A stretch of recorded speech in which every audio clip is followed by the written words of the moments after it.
The government is in every...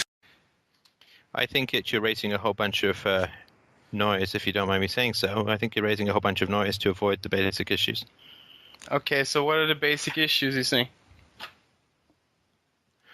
I don't know if you know the old Bob Dylan song. You've got to serve somebody. Got to No. serve somebody.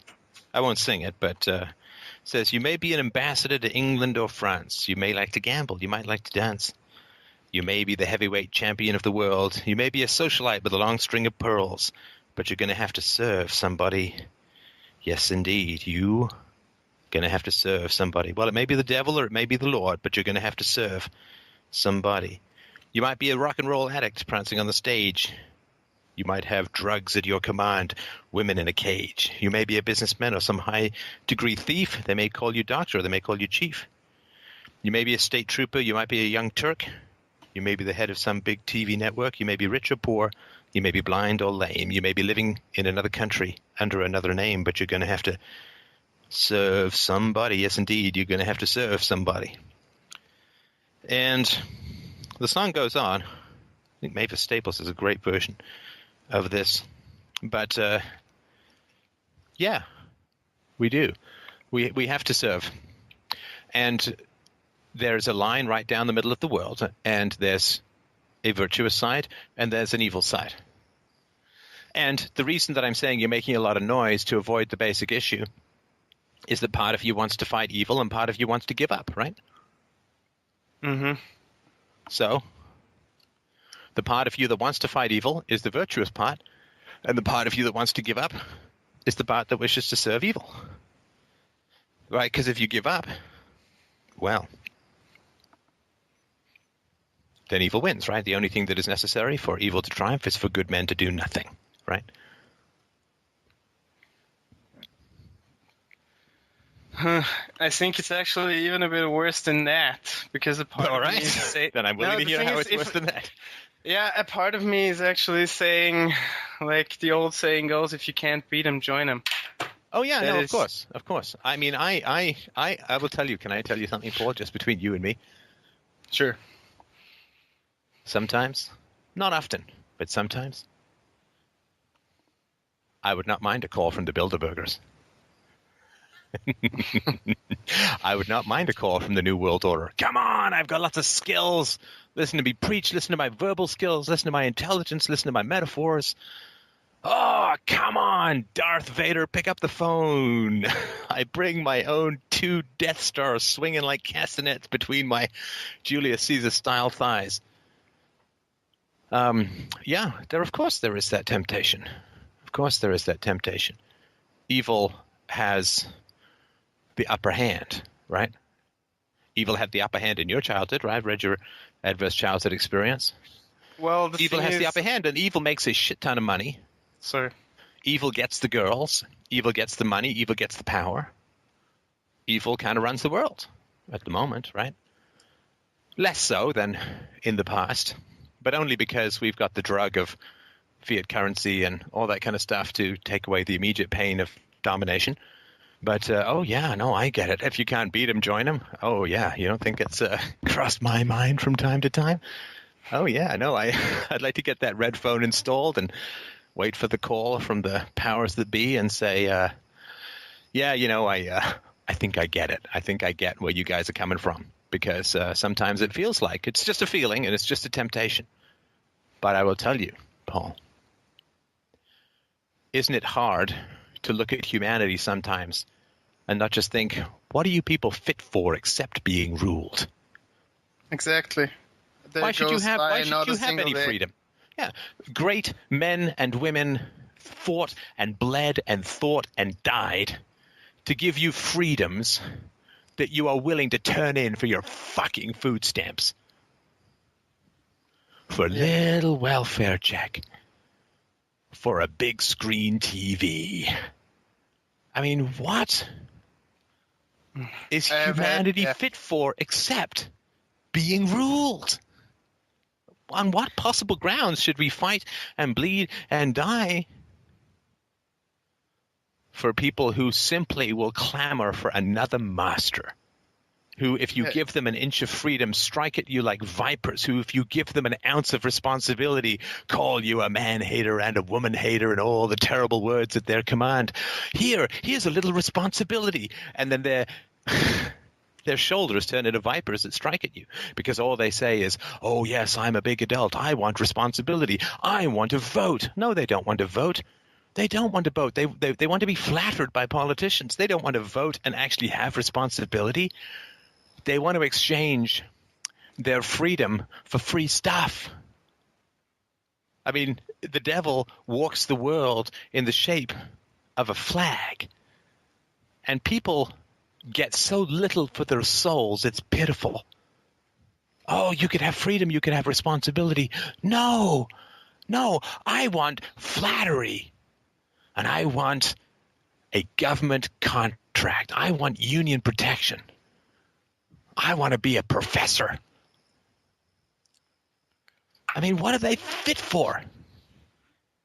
Except being ruled. Look at everything they give up that generations of heroes and heroines fought and died to provide them. And they give it up for nothing. For whoever gets to call them the chosen people and God's people and the indispensable nation. And heroes for being born in a square squirt of sanctified dirt. What are they willing to fight for? What are they willing to defy anything for? Fight the state. People can't even take a walk after dinner. A third of Canadians don't follow their doctor's orders. Even if they have things like diabetes, where failing to follow your doctor's orders causes amputation, blindness, and death. So I get it. I understand the degree to which sometimes we look at the current clay of humanity and say, how on earth are we supposed to build the cathedrals of the future on the soft and buttery, soulless clay of the present?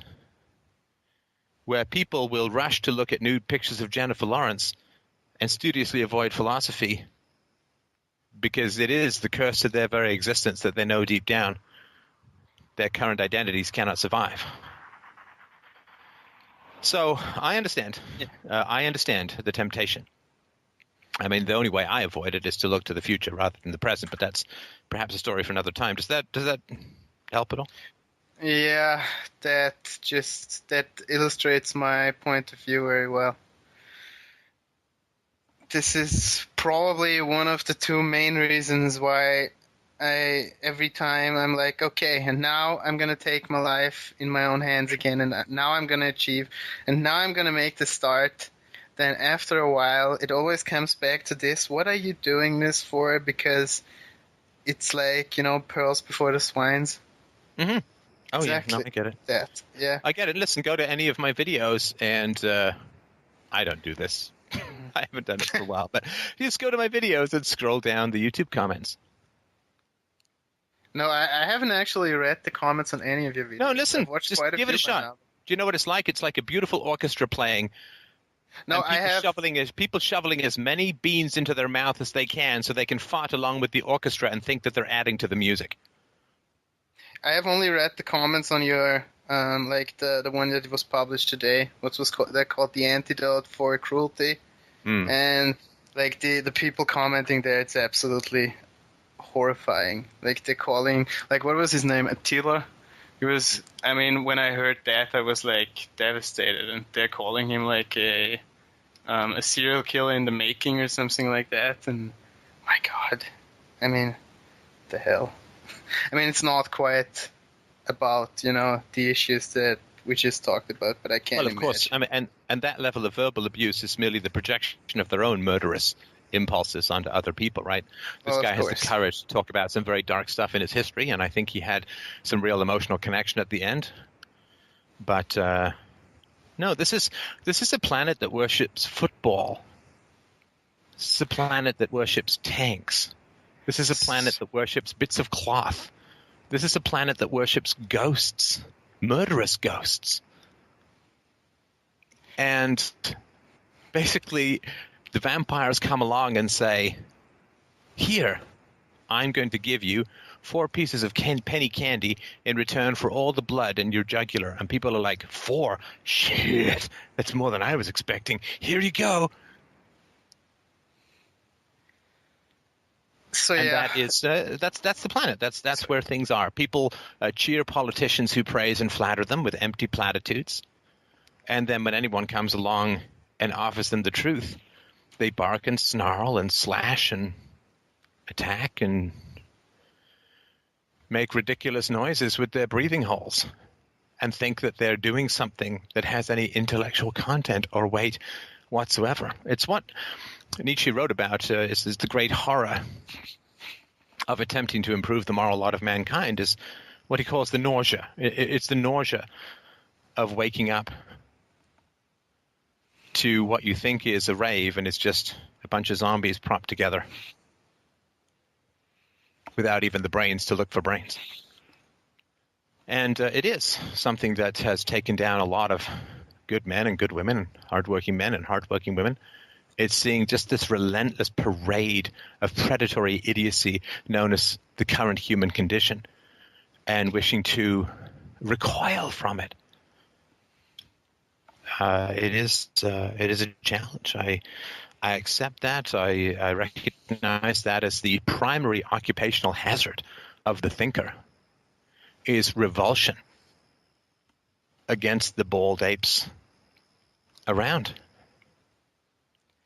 So there's another thing I wanted to talk about, like also related to my problem, of course, and that is it is not only that I see essentially that I have this problem where I see the world as basically unsavable sometimes, but the thing is also this: every time I do another try and I try to get myself essentially into the ring again to fight for the good of the world, what I would say, is that I can't really do it because I feel that I would move on from something that isn't resolved yet.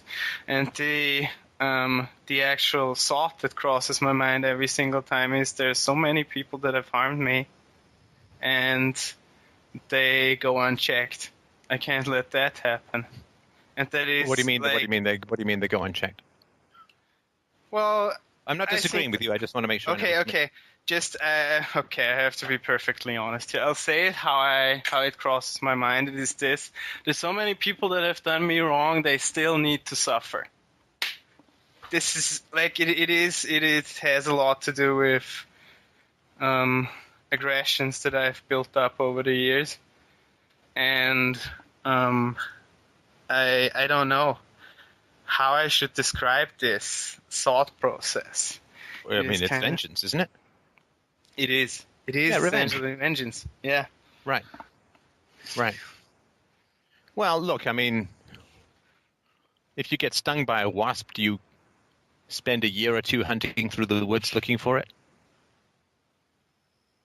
Well, probably not. So you can crush it. Right.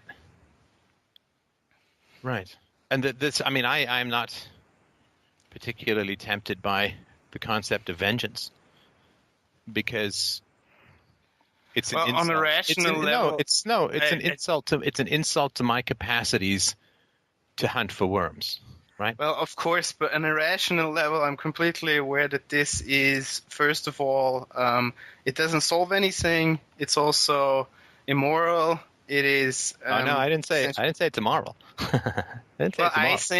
The thing is, for myself, I think it is. Yeah. Why is revenge immoral?